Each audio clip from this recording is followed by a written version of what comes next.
Saudi আরবে এক আদালত হয়েছে। আদালতে দুই ভাই ঝগড়া করছে। এক ভাই বলছে মাকে আমি রাখবো, আরেক ভাই বলছে না মাকে আমি রাখবো। দোনো ভাই ঝগড়া করছে মাকে ঘরে রাখার জন্য। এরপর এক ভাই মাকে নিয়ে চলে যাচ্ছে, আরেক ভাই মাটিতে গড়া দিতে দিতে অবস্থা খারাপ। সৌদি আরবে আদালত হয় মা বাবাকে ঘরে রাখার জন্য, আর আমাদের দেশে আদালত হয় মা বাবাকে ঘর থেকে বের করার জন্য, ঠিক কিনা? যুবক, তোমাকেই বলছি, তোমার বন্ধু তোমার আপন নয়, তোমার বউ তোমার আপন নয়, তোমার শ্বশুর শাশুড়ি তোমার আপন নয়। এই পৃথিবীর বুকে আপন হলো তোমার মা এবং তোমার বাবা। করোনা আসার পরে প্রমাণ করে দিয়েছে কে আপন। এক মেয়ে তার মাকে ফোন করে বলছে, মা আমার স্বামীর করোনা হয়েছে। মা বললেন সাবধান, তার কাছে যাবি না, আমি সকালে সিএনজি পাঠিয়ে দিব, তুই টপ করে সিএনজিতে উঠে যাবি। এটার নাম দুনিয়া, এটার নাম দুনিয়া।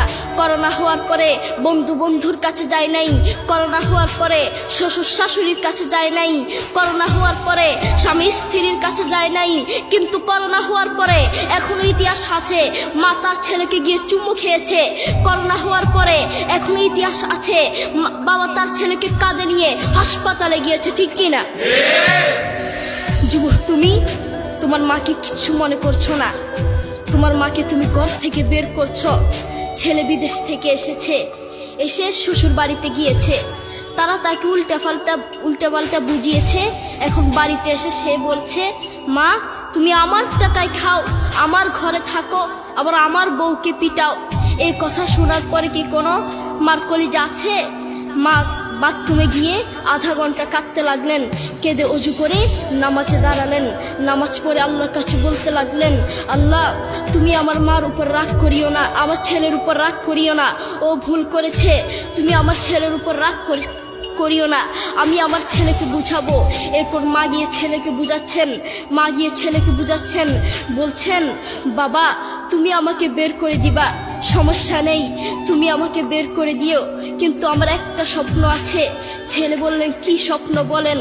মা বললেন তুমি বাজারে গিয়ে একটা পাকা আম নিয়ে আসবা, এসে তোমার বুকের উপর রাখবা, সকালে উঠে ওটা আমি খাবো। এরপর ছেলে বললেন আচ্ছা ঠিক আছে। ছেলে বাজারে গিয়ে একটা পাকা আম নিয়ে আসলো, এসে বুকের উপরে রাখলো। 5 মিনিট না যেতেই সেই আম পিঠের নিচে পড়ে চ্যাপ্টা হয়ে গিয়েছে। এরপর ছেলে মাকে বললেন, মা তুমি কি সকাল উঠে আমটা খাবে? ওটা 5 মিনিট না যেতেই পিঠের নিচে পড়ে চ্যাপ্টা হয়ে গিয়েছে। এরপর মা চোখের পানি ছেড়ে বলল, বাবা আমি আসলে তোকে খাওয়ার জন্য বলি নাই, আমি আম খাওয়ার জন্য বলি নাই, আমি তোমাকে বুঝার জন্য বলেছি।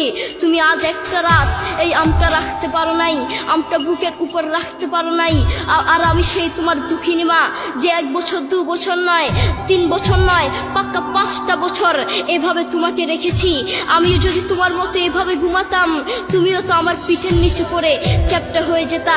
এরপর ছেলে চোখের পানি ছেড়ে বলল, মা আসলে আমি বুঝতে পারি নাই তুমি কি জিনিস।